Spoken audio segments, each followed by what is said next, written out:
Hello, friends. Happy Sunday. BJ Wholesale is your trade of the week. Go ahead and swipe now if you want, but if you want to learn more, listen up. All right.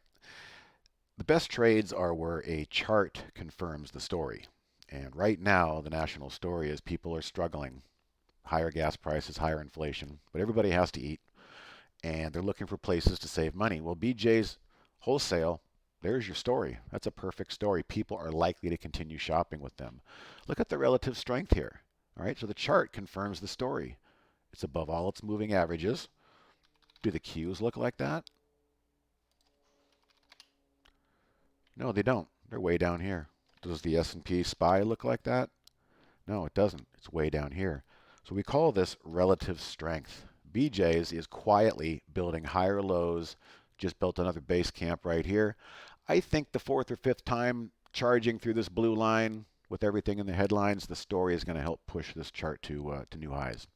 So again, the trigger is 70.88. And the stop risk management is to not let the price close. Don't let it trade, but close. Wait till the end of the day if you can. Close below the rising 20 SMA. The closing candle will tell you all you need to know. So let's see if we can find another winner. Riot was a good one last week. I think the story and the relative strength of the chart gives us some pretty good odds this week. So good luck. Don't forget to manage risk. That's the most important thing. Bye-bye.